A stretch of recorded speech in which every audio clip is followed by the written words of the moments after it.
This channel does not promote any violent, harmful, or illegal activities. All content provided by this channel is meant for an educational purpose only. চাঞ্চল্যকর তথ্য হাতে এসেছে সিবিআইয়ের। একের পর এক তথ্য সিবিআইয়ের হাতে আসছে, যার থেকে হয়তো যে জট পেকে রয়েছে সেই জটটা হয়তো একটু একটু করে খুলছে। সময় লাগবে, তবুও কিন্তু আমরা যে বিচার পাবে তিলোত্তমা সেটা নিয়ে কিন্তু আমরা আশাবাদী।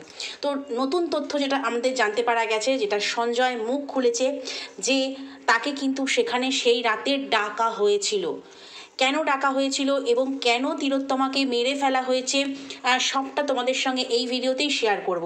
কারণ আমরা অনেকেই জানতে পেরেছিলাম তিলোত্তমার যে খুন, তারপর ধর্ষণ হয়েছিল, সেটা কিন্তু প্রথম থেকেই যে আমরা জেনেছি যে ধর্ষণ করে কিন্তু খুন নয়, খুন করার পর কিন্তু ধর্ষণ হয়েছিল।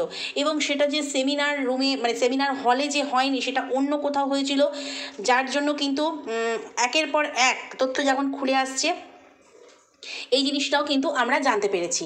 কারণ ইতিমধ্যেই দুজন হসপিটাল কর্মী, আরজি কর হসপিটাল কর্মী নিজেদের নাম গোপন রেখে, পরিচয় গোপন রেখে কিন্তু সিবিআইয়ের কাছে অনেক তথ্য তুলে দিয়েছে, যারা কিন্তু এই জিনিসটা সেই রাতে দেখেছিল, প্রত্যক্ষদর্শী। তাদের মধ্যেই একজন কিন্তু সিবিআইকে জানিয়েছে। সিবিআইয়ের হাতে একের পর এক কিন্তু তথ্য আসছে।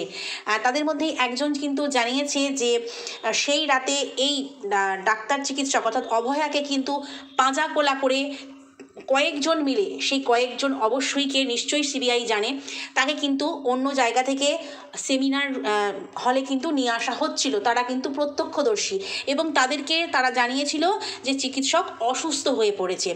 এমনটাও তো নয় যে চিকিৎসককে সেই সময় অন্য জায়গা থেকে মেরে এনে, মানে হসপিটালেরই অন্য রুম থেকে মানে খুন করে এনে তারপরে সেমিনার হলে রাখা হয়েছিল। কারণ এটা আমরা প্রথমেই প্রমাণিত হয়ে গেছে যে সেমিনার হলে ওই সমস্ত কার্যকলাপ হয়নি। যেটা হয়েছিল সেটা হচ্ছে ধর্ষণ।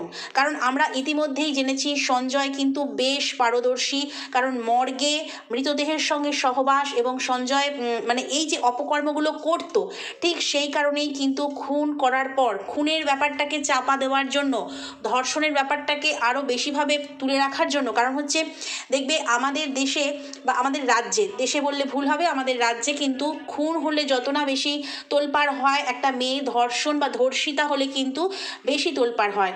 তাই এদের গ্যাং যে প্ল্যান ছিল যে আমরা মেয়েটিকে খুন করব, তার কারণ হচ্ছে মেয়েটি আমাদের অনেক তথ্য জানতে পেরে গেছে এবং খুন করে সেটার ব্যাপারটাকে কমিয়ে দিয়ে ধর্ষণের ব্যাপারটাকে তুলে ধরার জন্য কিন্তু সঞ্জয়কে ডেকে আনা হয়েছিল। সঞ্জয় কিন্তু সেই কথাই বারংবার তার লয়ারকে এবং সিবিআইয়ের কাছে কিন্তু জানিয়েছে যে তাকে মোটা টাকার টোপ দিয়ে কিন্তু ধর্ষণের জন্য ডেকে আনা হয়েছিল। কিন্তু এখনও পর্যন্ত সে মুখ খোলেনি কে বা কারা তাকে ডাক দিয়েছিল। কারণ আমরা হয়তো কিছুটা বুঝতেই পারছি এবং এটাও আমরা জানি যে সঞ্জয়ের কিন্তু প্রাণনাশের ব্যাপার রয়েছে।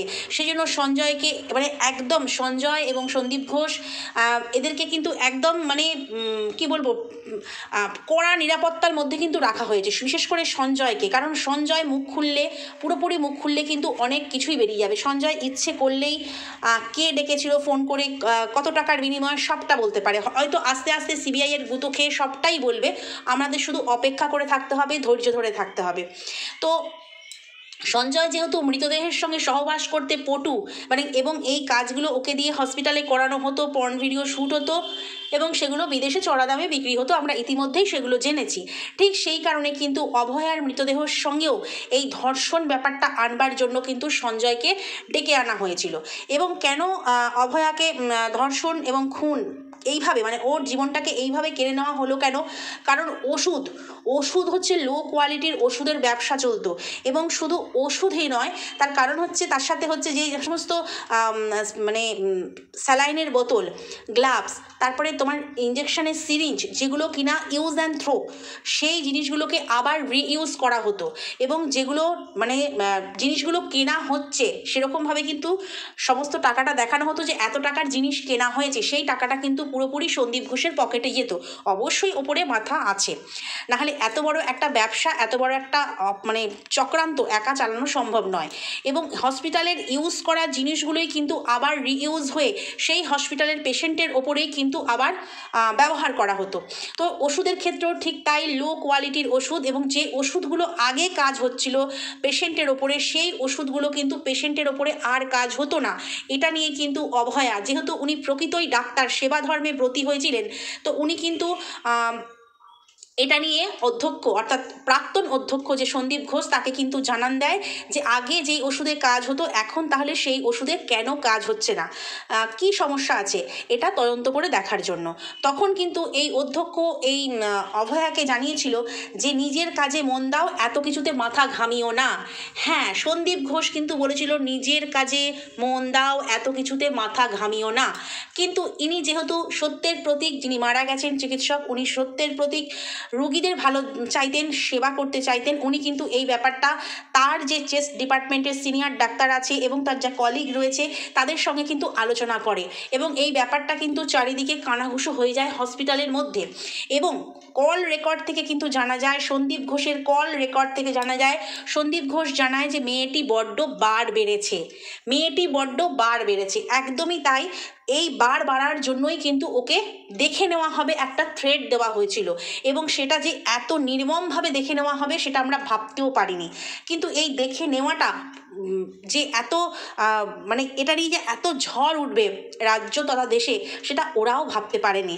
ঠিক সেই কারণে কিন্তু মেয়েটিকে মানে কি বলবো, নির্মমভাবে অত্যাচার করে, যেহেতু তাদের এই যে ব্যবসা যাকে বলে, মানে কি বলবো, 2 নম্বরই ব্যবসায় মেয়েটি জানতে পেরে গিয়েছিল, ঠিক সেই কারণে কিন্তু মেয়েটিকে নির্মমভাবে হত্যা করা হয়। আর যেটা মানে আমরা সকলেই জানি, সেটা নিয়ে বলে আর নিজের মনকে ভারাক্রান্ত করতে চাই না, এবং কারোর মনকেই ভারাক্রান্ত করতে চাই না। তো যেভাবে নির্মমভাবে হত্যা করা হয়, এবং কাজ মেটানোর পরে কিন্তু সঞ্জয়কে ফোন করা হয়, যেহেতু মৃতদেহের সঙ্গে সেই ঘুরে ফিরে একই কথা, মৃতদেহের সঙ্গে ধর্ষণে সে পটু। ঠিক সেই কারণেই কিন্তু সেমিনার হলে আসে, এবং সেখানে সঞ্জয়কে আমরা শুনেছি, সঞ্জয় যখন তার বন্ধুকে ছেড়ে দেয়, বন্ধু যখন অন্য গাড়ি নিয়ে চলে যায়, সঞ্জয় কিন্তু রাত 2:45 নাগাদ আরজি করে সেই দিন, মানে সেই রাতে ঢোকে, এবং ঢুকে সিসিটিভি ফুটেজে দেখা গেছে সে একটা অন্য রুমে গিয়ে কিছু একটা আতিপাতি করে খুঁজছিল, মানে তাকে ফোন করা হয়েছে যা তোর জন্য মাল রাখা আছে, তো ও সেই মালটাকেই খুঁজছিল, মানে মৃত মালটাকেই খুঁজছিল, এ ঘরে নয় ও ঘরে রাখা আছে। তাই একটি ঘরে প্রথমে কিন্তু সঞ্জয় ঢোকে, এবং সেখানে কিন্তু আতিপাতি করে কিছু একটা খুঁজতে চায়, মানে সিসিটিভি ফুটেজে যেটা দেখা গেছে। এবং তারপরে কিন্তু তাকে সেমিনার হলে ঢুকতেও দেখা যায়, এবং 45 মিনিট পর সেমিনার হল থেকে তাকে বেরোতেও দেখা যায়। এটা শুধু সিসিটিভি ফুটেজ নয়, এটা কিন্তু যারা দেখেছে প্রত্যক্ষদর্শী হাসপাতালের কর্মী, তারাই কিন্তু জানিয়েছে। সেই 45 মিনিট ধরেই কিন্তু মৃতদেহের সঙ্গে ধর্ষণ চালায় সঞ্জয়। ঠিক সেই কারণেই কিন্তু মৃতার শরীরে যে 151 গ্রাম সিমেন্ট, যেটা যদিও অনেকেরই মনে যে 151 গ্রাম যে বীর্য, সেটা কি একটা মানুষের হতে পারে, সেটা অনেক মানুষের। এমনও হতে পারে সেটা পুরোপুরি যে 151 গ্রাম বীর্যই রয়েছে, সেটা কিন্তু নয়, কারণ সেটা অবশ্যই প্রমাণ সাপেক্ষ, পরীক্ষা সাপেক্ষ। ঠিক সেই কারণে এই যে ঘটনাটা, এই যে নির্মম হত্যাকাণ্ডটা কিন্তু ঘটিয়েছে অনেকে মিলে, একার পক্ষে সম্ভব নয়। কারণ মেয়েটি প্রতিরক্ষা করবার জন্য নিজের নখ চিরে, মানে বাঁচবার জন্য, তো তার নখ উঠে গিয়েছিল, নখ থেকে রক্ত বেরিয়েছিল, মানে তাকে নির্মমভাবে হত্যা করা হয়েছিল। সেখানে কিন্তু ছিল অনেকজন। হত্যা করার পর কিন্তু ধর্ষণটাকে উঁচুতে তুলে ধরবার জন্য ডাকা হয় সঞ্জয় রায়কে, এবং সঞ্জয় রায় কিন্তু আসে, তার কাজ মেটায়, এবং সে 45 মিনিট পর বেরিয়ে যায়। এবং জানা যায় তার বন্ধুর মুখ থেকে কিন্তু সে পরের দিন সকাল পর্যন্ত, দুপুর 12টা সাড়ে 12টা পর্যন্ত কিন্তু সে ঘুমিয়েছিল, এবং তাকে ভীষণ খুশি লাগছিল। অ্যাকচুয়ালি এই মানে নোংরা মানুষটা, মানে সঞ্জয় রায়, এর মৃতদেহের সঙ্গে সহবাস করতে করতে এর একটা মানে কি বলবো, যেহেতু আবারও এই জিনিসটা করতে পেরেছে, সেই কারণে এর মনে একটা খুশি ছিল। পরের দিন সে অনেক বেলা পর্যন্ত ঘুমায়, এবং তাকে খুশি দেখতে পাওয়া যায়। তো এই ব্যাপারগুলো কিন্তু সম্পূর্ণ 2 2 4 হয়ে যাচ্ছে। কিন্তু প্রধান কথা হলো এই মাথাটাকে, সেই মাথার নাম কিন্তু এখনও সঞ্জয় বলেনি, শুধু বলা হয়েছে, এবং তার উকিলের কাছেও সে বলেছে, আমরা জানি সঞ্জয়ের হয়ে লড়ছে ম্যাডাম কবিতা সরকার, তো এই ম্যাডাম কবিতা সরকারও কিন্তু বলেছে তাকে ডেকে আনা হয়েছে, সে এই ব্যাপারের সঙ্গে কোনোভাবেই যুক্ত নয়, তাকে ডেকে আনা হয়েছে, এবং সেমিনার হলে যে তার হেডফোন পাওয়া গেছে সঞ্জয়ের, বলেছেন হেডফোনটা এমনিভাবেই পড়েছিল। তা নয়, সঞ্জয় হেডফোনটা ফেলে রেখে তার যে কাজটা করার সে কাজটা করে সে বেরিয়ে আসে। আর সেমিনার হলে যেভাবে মৃতদেহ পাওয়া গিয়েছিল পুরো সাজানো গোছানোভাবে মৃতদেহ পাওয়া গিয়েছিল, তার কারণ একটাই, সেমিনার হলে খুন ঘটেছিল অন্য কোথাও, সেখান থেকে পাঁজাকোলা করে নিয়ে এসে সেটা কিন্তু দুজন দেখেছে এবং সিবিআইয়ের কাছে সেই প্রমাণও রয়েছে। অনেক প্রমাণ সিবিআইয়ের কাছে রয়েছে। সঞ্জয়ও মুখ খুলছে একটু একটু করে। হয়তো এর বিচার আমরা পাবো, হয়তো দেরিতে পাবো। তো সেক্ষেত্রে পাঁজাকোলা করে নিয়ে এসে যথারীতি সেমিনার হলে রাখা এবং তারপর সঞ্জয়কে ডেকে বাকি কাজটুকু সারিয়ে দিয়ে ধর্ষণের ব্যাপারটাকে সবার কাছে হাইলাইট করবার জন্য কিন্তু এই কাজটা প্ল্যান মাফিক করা হয়েছিল এবং পথের কাঁটা সরিয়ে দেওয়ার চেষ্টা করেছিল। কারণ তাদের 2 নম্বরই ব্যবসা, যে স্বাস্থ্য ব্যবস্থার পরিকাঠামোকে পুরো ভেঙে ফেলা হয়েছিল। মানে আরজিকর নয়, আরজিকর হচ্ছে দুর্নীতির আঁতুড়ঘর। সেই আঁতুড়ঘরের সমস্ত খবর জানতে পেরে গিয়েছিল বা আঁচ করতে পেরেছিল এই অভয়া। ঠিক সেই কারণেই কিন্তু অভয়াকে সরিয়ে দেওয়া হয়েছিল। কারণ সন্দীপ ঘোষের কল রেকর্ড থেকে জানা যায় মেয়েটি বড্ড বার বেড়েছে, দেখতে হবে। এইভাবেই যে দেখে নেবে একটি মেয়েকে, সেটা বুঝতে পারি নাই, মানে সে নিজেও বুঝতে পারিনি, আমরাও ভাবতে পারিনি, শুধু বিচারের আশায় রইলাম। তবে এটুকু আশার বিষয় যে সন্দীপ ঘোষ কিন্তু নার্কো টেস্টে রাজি হয়েছে এবং গুজরাটে বাইরে তার নার্কো টেস্ট হবে। পলিগ্রাফ টেস্টেও অনেক অসঙ্গতি ছিল কথাবার্তার মধ্যে, কিন্তু সঞ্জয় রায় সে কিন্তু নার্কো টেস্টে রাজি হয়নি, কিন্তু সন্দীপ ঘোষ নার্কো টেস্টে রাজি হয়েছে। অন্তত এটুকু আশার আলো আমরা হয়তো খুব ধীরে হলেও খুব আশার দিকে এগোচ্ছি, এটুকু বলতে পারি। তবে এর মাথা যে বড় কোনো একজন রয়েছে, সন্দীপ ঘোষের মাথায়ও যে কারোর একজন হাত রয়েছে, সেটা কিন্তু একেবারে পরিষ্কার। তবে কার হাত হয়তো খুব তাড়াতাড়ি আমরা জানতে পারবো। তখন হয়তো রাজ্যের পরিকাঠামো আরও অনেক কিছু হয়তো নড়ে উঠবে, টলে উঠবে। কিন্তু এটুকু বলতে পারি, একটা অভয়া সাধারণ মানুষের জন্য এতটা ভেবে নিজের প্রাণটা দিয়ে দিল।